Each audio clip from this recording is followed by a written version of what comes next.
Just నేను అసలు ఈ కాన్సెప్ట్లోకి రావాలని రాలేదు, ఏదో ఒక ప్రోగ్రామ్ ఉంది చూద్దాం అనే ఉద్దేశంతో వచ్చాము. కానీ నా మనసులో ఏదో ఒకటి ఉంది, నెక్స్ట్ ఏదైనా ప్లాన్ చేద్దాం అనే ఉద్దేశంతో చూసిన తర్వాత నాకు ఇది నచ్చింది, డెసిజన్ తీసుకున్న ఒక 2 డేస్కే ఈ ఫ్రాంచైజ్ ఇన్కమ్స్ ఎన్ని లైఫ్ స్టైల్ నాకు నచ్చింది. ఎమ్మటే ఒక ఒంగోలు నియోజకవర్గం ఫ్రాంచైజ్ తీసుకున్నాను. నెక్స్ట్ డిస్ట్రిక్ట్ కూడా ప్లాన్ చేస్తున్నాను. 99% అయిపోయింది, 100% కంప్లీట్ అయినట్టే. టోటల్గా ఒంగోలు ప్రకాశం డిస్ట్రిక్ట్ వరకు నేను పూర్తిగా హ్యాండిల్ చేద్దామని అనుకుంటున్నాను. దాంతోపాటు చీరాలు కానీ, చిలకలూరుపేట మంచి హైదరాబాద్లో కొన్ని బ్రాంచెస్కి ప్లాన్ చేస్తున్నాం. మా ఆఫీసు ఆల్రెడీ ఫ్రాంచైజ్కి అంతా కంప్లీట్ అయిపోయింది. అడ్వాన్స్ కార్డు కూడా ఇచ్చేసారు శ్రీనివాస్ గారు.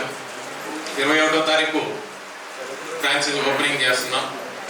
సో అక్కడికి అందరం కలిసి టీం వర్క్ చేద్దాం. మీ తరఫున ఎవరు వచ్చినా నేను 100% హెల్ప్ చేస్తాను. స్పాన్సర్గా మీ స్పాన్సర్లు ఎవరు పంపించినా ఫ్రాంచైజ్గా నేను హెల్ప్ చేస్తాను. అందరం కలిసి చేస్తే అందరం సక్సెస్ అవుతాం. సో ఫ్యూచర్లో ఎక్కడ ఏ మీటింగ్ జరిగినా అందరం కలిసి చేయగలిగితే అందరికీ టీమ్స్ పెరుగుతుంది, అందరికీ బిజినెస్ పెరుగుతుంది.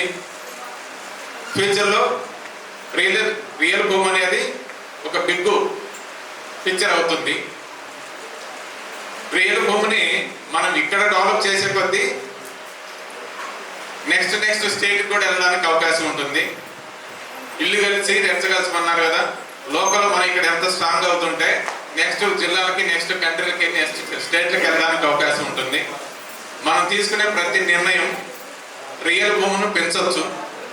ఆ రియల్ భూమి అనేది ఒక పెద్ద చెట్టును చేయగలిగితే ఆ చెట్టు కింద మనం ఎంతో మంది హ్యాపీగా బతకడానికి అవకాశం ఉంటుంది.